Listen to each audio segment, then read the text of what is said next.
TV Spotlight. The Bill. The Bill is the name of a British police drama series that ran for 26 seasons from 1984 to 2010. In fact, The Bill actually started life even earlier than that, as a half-hour episode of an anthology drama series called Storyboard under the episode title Wooden Top, which, like The Bill, is British slang for policeman, in 1983. The episode followed the first day on the job for a brand new police constable, young Jim Carver, played by Mark Wingett, as he enjoyed his first day on the job at Sunhill Police Station, Sunhill being a fictional borough of the capital city of London. The episode was a big commercial and critical success, and British TV network ITV immediately saw the potential in the idea for an ongoing series. Thus, in 1984, The Bill was born, then in the traditional British TV format of 12-hour-long, 50-minute with adverts episodes. Mark Wingett returned as Jim Carver, as did Trudy Goodwin as WPC June Ackland from Wooden Top, while other characters were either recast such as D.I. Roy Galloway, who was recast with the younger John Salthouse, or reconceptualized with the friendly sergeant from the pilot effectively being reimagined as Sergeant Bob Cryer, played by Eric Richard. Other major new characters were introduced for the hour-long ongoing show, including popular characters such as the hard-drinking Detective Sergeant Ted Roach, played by Tony Scannell, and the very swish Detective Constable Mike Dashwood, played by John Isles, as well as Chief Superintendent Charles Brownlow, played by Peter Ellis. Many of these characters would prove to be mainstays of the show for years, nay, decades to come. The new version of The Bill proved to be a big success and ran for 3 seasons in this format. However, after the 3rd season in 1987, ITV decided that they wanted to do even more with The Bill. And in 1988, The Bill basically returned reconceptualized as a twice-weekly half-hour drama series that effectively ran all year round in a manner previously reserved only for soap operas such as Coronation Street and EastEnders, though The Bill resolutely remained as a police procedural drama. There were a number of new characters introduced in this. One of the most memorable new was PC Tony Stamp, played by Graham Cole. Cole had actually been there for several seasons, only, well, there's a reason why the actor is called the luckiest extra in British television, because as that saying might suggest, he was not initially an actor. Graham Cole was an extra. He'd made his career as an extra and had been in a number of shows, including Doctor Who and in Secret Army. In fact, if you look at the 3rd season of Secret Army, it's kind of amusing because you can see him in one episode lurking in the background as a Nazi officer, and a few episodes later he's there as a member of the Resistance, which is of course nobody in 1979 knew that this non-speaking extra would become one of the most familiar faces on British television in the late 80s through to the late 2000s. There was, in 1990, although the biggest kind of loss for the 1988 season, which in the new format, because the majority of the cast carried on with a few new faces. However, the biggest loss as far as audiences were concerned was D.I. Galloway, with John Salthouse electing not to come back for the new format. There's a certain irony in this, in that Galloway was very much a fan favourite, and yet his replacement arguably turned out to be considerably more iconic. That replacement was, of course, Frank Burnside, played by Christopher Ellison. Ellison had largely played villains and various other nasties throughout his career, and in Burnside he found his signature role, the swaggering, macho, resolutely politically incorrect detective inspector who had no time for politics and no time for niceties, became an absolute legend on British television. And there's a certain irony in the fact that he was a replacement for a character that people loved and were very disappointed to see go, only to become probably much more popular himself. Burnside had actually been seen a couple of times as a DS from another station during the hour format episodes, although there he had been known as Tommy Burnside. The decision was made to change his name to Frank Burnside when he became a regular, as it became apparent that there was actually a real Tommy Burnside in the real London Metropolitan Police Service. The new look The Bill proved to be a big success, and the show was off and running. The 1990 season saw a little bit of a cast shake-up, with some of the newer cast members who'd been introduced in 1998 disappearing fairly quickly, though their replacements would prove to be much more long-standing. These characters, such as Inspector Andrew Monroe, played by Colin Tarrant, and PC's George Garfield and Dave Quinnen, played by Hugh Hugginson and Andrew Paul, would become mainstays of the show throughout the 1990s. Another major character introduced in 1990, although he would not become a regular character until 1992, was Jack Meadows, played by Simon Roos. Meadows was initially a guest character, a detective chief superintendent, who would make sporadic appearances throughout the next couple of seasons until he finally became a regular in 92. What's funny about that now is that if you look back to his very first episode in 1990, he's a very different character to the Meadows that would come to be a fan favourite. On his first appearance, Meadows comes across as a very cold fish, a very aloof, very distant, and very la posh character. Over the course of his subsequent appearances, you can kind of see the actor, and presumably with the producer's permission, slowly but surely remodeling him into the rather more familiar gruff Yorkshireman that he would become, and certainly was by the time he became a regular. 1993 saw some changes. ITV was so chuffed with the massive success of The Bill that they actually chose to up the episode count to 3 episodes a week, effectively meaning that the show was producing round about 156 episodes of television every year. That's genuinely astounding. Even more astounding is that it managed to keep the quality. Unfortunately, following the departure of Tony Scannell as Ted Roach earlier in the season, one of the costs of the new format was the departure of another fan favourite. Christopher Ellison decided that the new workload was just too much, and towards the end of 1993, Burnside departed from the show. This was definitely something of a blow to the series, with the character being tremendously popular. To replace him, the producers elected to create a vastly different character in the form of D.I. Sally Johnson, a young black woman who could not be any more different from Burnside if they tried. Played by Jay Griffiths, the character was a success, but unfortunately the actress decided to leave the show after barely a year. She was replaced as Detective Inspector by Chris Deakin, who had already been introduced in the 1994 season, played by Sean Scott.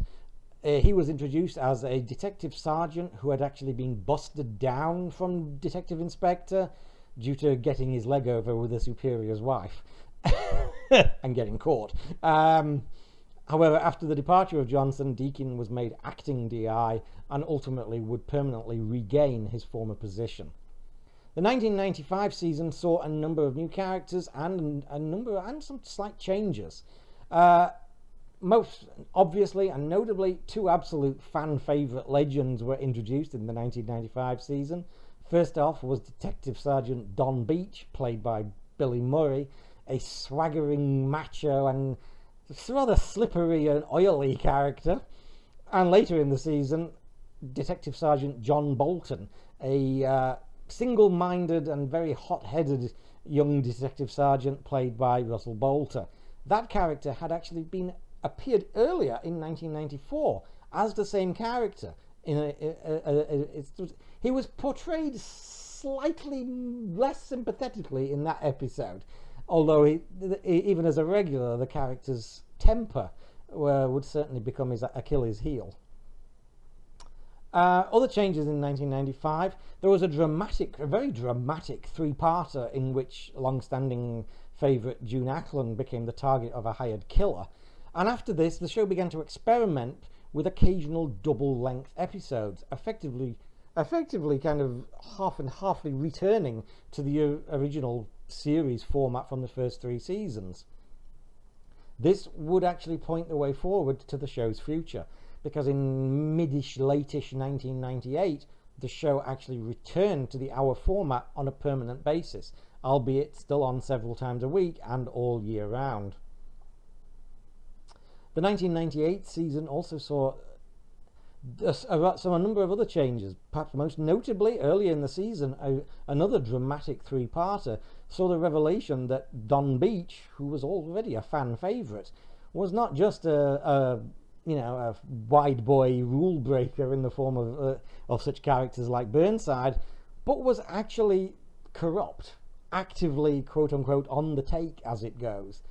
This was a big surprise at the time. Although there had been some corrupt officers on the show, they were usually guest characters. There had never been a regular character who was so blatantly corrupt as Don Beach. When this storyline took off in this 3-parter, my first thought, because he'd already been on the show for like 3 years at this point, my thought was, he must be leaving and this is his exit.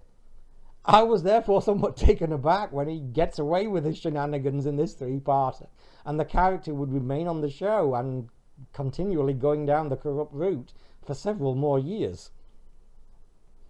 The format change to the hour format also saw a number of other changes. For one thing, Christopher Ellison would make a temporary return as Burnside as a sort of semi-regular character for the next 18 months or so.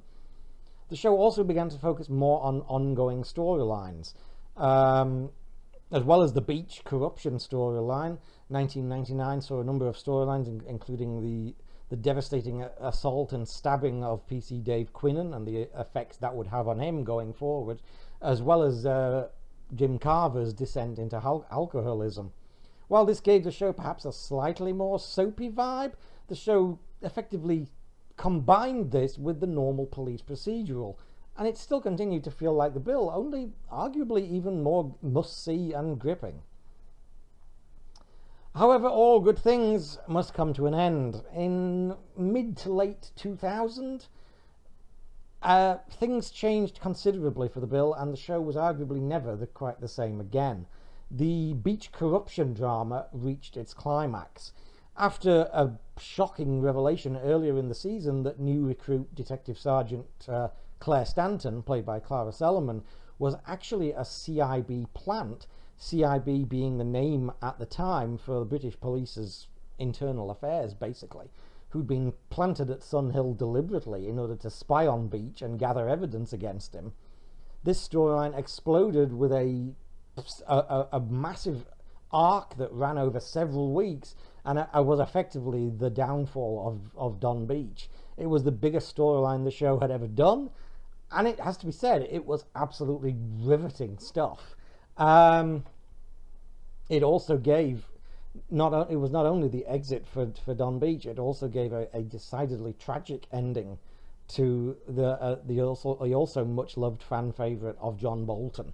While this stuff was absolutely fantastic and brilliant, unfortunately, the producers effectively decided to use this as a way to really change things up in a way that was not necessarily for the best.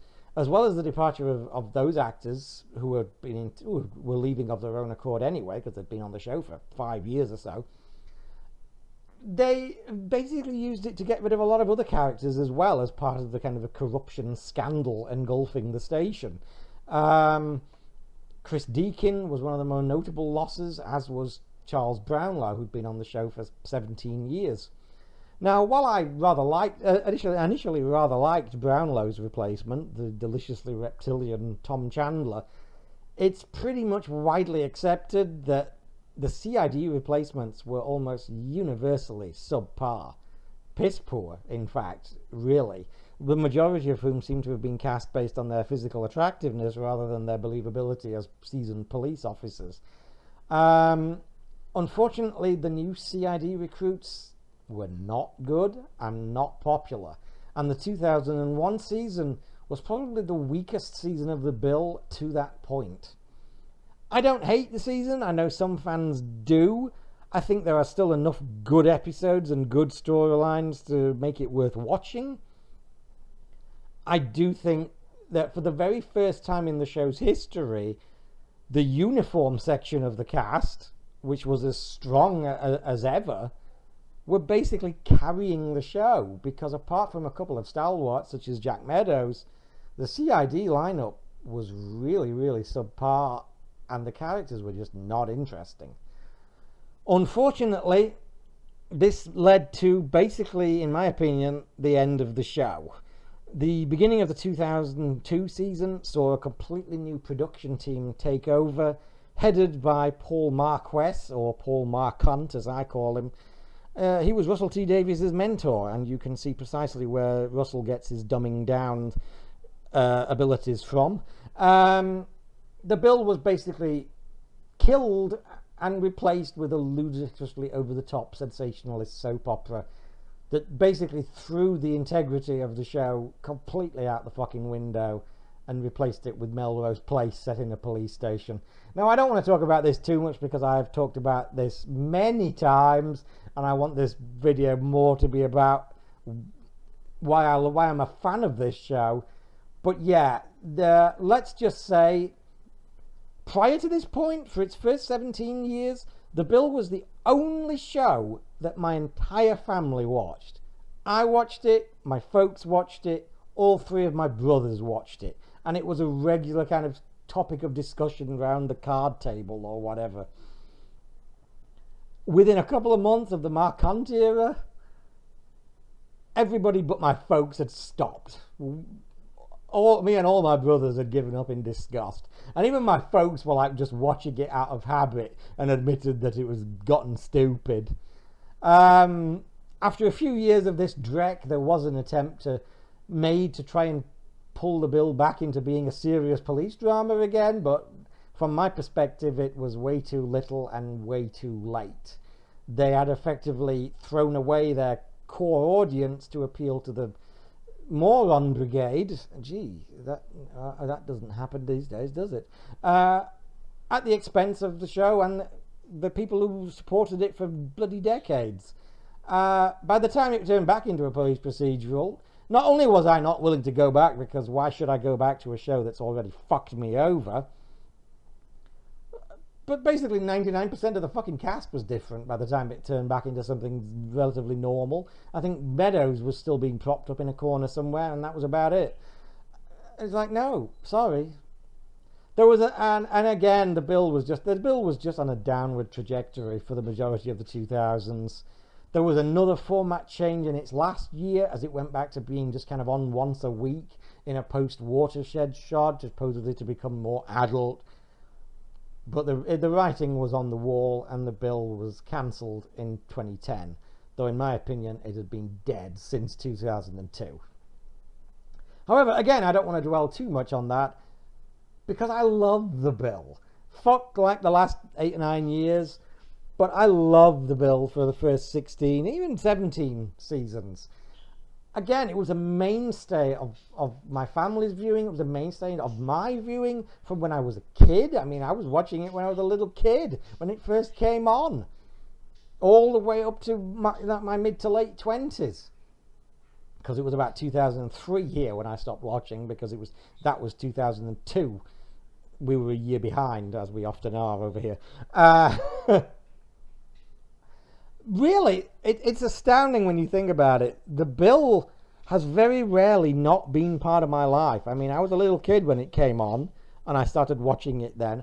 I quit in 2003, which was the 2002 season. But in barely 2 years, they started releasing the show on DVD in Australia, in big box sets, and I started picking them up. And basically, it's never been off my TV since, because I rewatched that. I managed to get all the first 17 seasons on DVD. I watched them all, thoroughly enjoyed them. I had about 6 months off, and then I went right back to the start again. I'm actually currently rewatching the 1996 season, and I'm enjoying it enormously. And you know what? When I finish 2001, which will probably be 5 years or so away, I'll probably wait 6 months and go back to the beginning again, because it's just one of those shows that is just, I love the Bill. You know, I've wanted to do a video like this for quite a long time. It's just that it's quite a complex video with a lot to talk about, but I've wanted to do this because I love the Bill. And in any time I have previously mentioned it as usually been more about how it went fucking downhill, along with so many other things in the 2000s. But I wanted to do a vid specifically more about why that mattered, because it was a great show that I fucking loved, and I still love it when it was in its proper fucking era. I think my absolute favorite era, to be honest, as much as I like the original kind of hour episodes in the 80s, and as much as I like the late 80s, early 90s era with Burnside and Roach, to be honest, I think my favorite era is actually like 95 through to late 2000, with the Beach Bolton kind of cast and lineup. I just love that period. I'm watching this show, and you know, the CID is so good at this point. It is just so good. Anytime you get Meadows or Deakin or Beach or Bolton or Rod Skase or any mixture of these characters in an episode, you know it's going to be a fucking belter.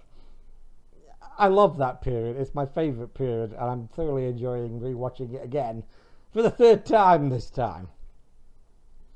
Anyway, that is the story of the Bill. I mean, I've mentioned it many times, and while I would assume that most people in the UK and Australia who watch my channel at least know of the Bill, I imagine those like in America have probably never even heard of it and wonder what the hell I'm talking about. So this is my attempt to explain that. Anyway, thanks for listening. Bye for now.